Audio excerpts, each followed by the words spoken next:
Good morning sa inyo mga ka-boss G. Mag-aalign tayo ng mags. Ito yung tama ng mags nyo. Gaya ng dati, kahapon 8-8.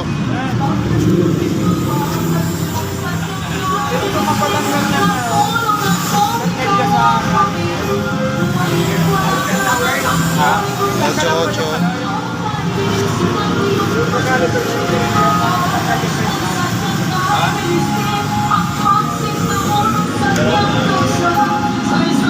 Nakikita nyo yung before after nyo mamaya. Mga nagtatanong kung anong ginagamit namin pang-press, ayan o.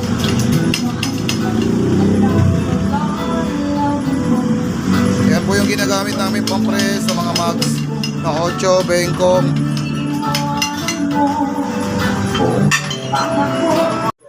Ayan na po, okay na mga ka-boss G. Balik na siya sa dati.